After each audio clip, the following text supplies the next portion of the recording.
Emboldened by the fact that we own the place, I decided to wall mount our TV as part of redecorating our living room. I figured that because it was just a garage on the other side of the wall, it would be much easier to just drill straight through the wall than to try and chase out a conduit. This left my television computers rattling around in the garage beside a particularly rickety set of shelves left behind by the previous owners of the house. I drew up a sketch for a built-in cabinet which seemed pretty reasonable. The space behind the door to the garage is pretty narrow though, so I had to fit it within that when I planned out all of my sheet materials. I got a few sheets of MDF delivered, then went and got myself a puppy, which thoroughly distracted me from the garage situation. Eventually though, I got my head back on straight and returned to the garage project. I started by clearing the clutter and dismantling the old shelves. Then I realised there were some pipes I wasn't accounting for in my design. I modified the design accordingly, giving everything a good second measure, and finally got to cutting up the sheet materials.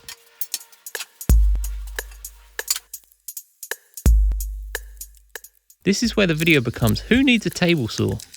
I'd like to believe I did pretty well, cutting all my pieces up per my design.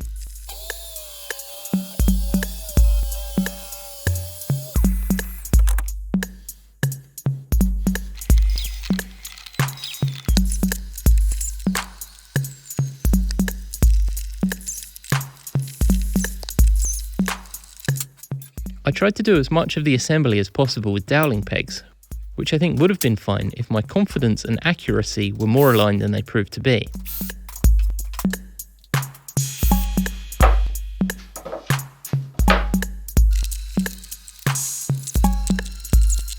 With most of the pieces cut up, I started assembling it in the garage, going through a trial and error process for the pieces that sit on the very wonky floor.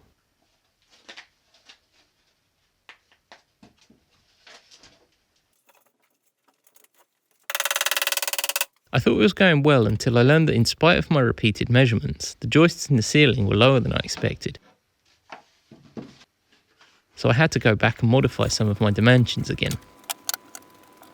Once I was more confident it would actually fit, I brought in the backboard and started getting frustrated that my measurements still weren't making sense. I just don't know why this doesn't line up.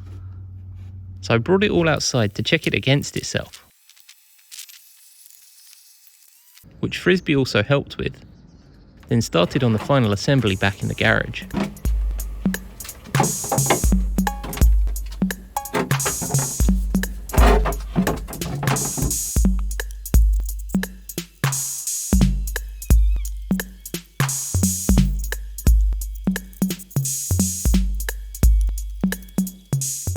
I'm sure I went about this all in a weird way, but I eventually got it together.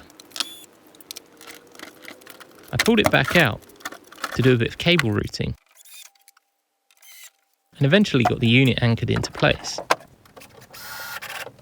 I made plenty of screw-ups with this project, Oh no. so I did what I could to fix them.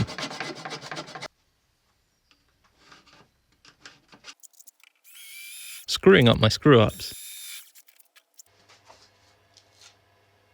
which I then had to tidy away ready for painting. Next I began priming the wood, but as I was doing so I realised that the finishing paint I was using was cheaper than the primer, so I only did the exposed edges before moving on to the finishing paint I was using for everything else.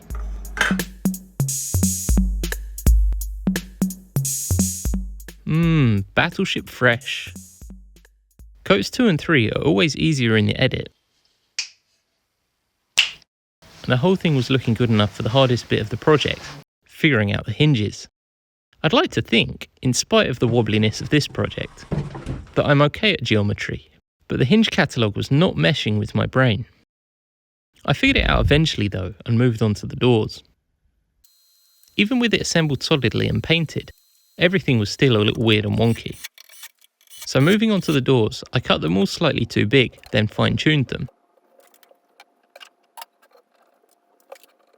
After I got the first one right and made sure I knew what I was doing, I attached all the other hinges and worked my way through the other doors.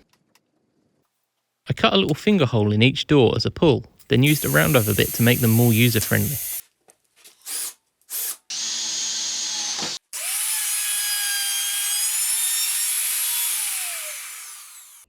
I'd bought some magnetic latches, but the sprung hinges I got for the job held the doors closed with enough force that I ended up just making my own stops out of some scrap strip wood, which worked pretty well.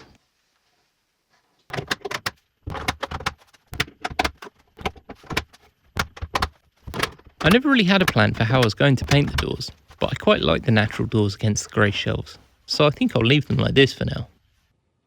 Maybe in a while I'll think they'll look unfinished, but for now I think it looks pretty smart, and you can't unpaint them. This cabinet sure has tidied the space up though.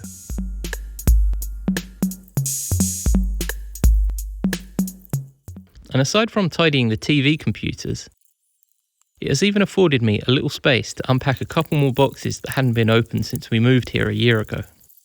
That should really be a sign that some of the stuff in them needs to go away, but nostalgia comes for us all once in a while. In all, I feel pretty proud that I managed to do this all with just a circular saw and clamp guide. It's not perfect, but it's only a garage, and it's loads nicer than it was. It turned out well. Thanks for watching this video.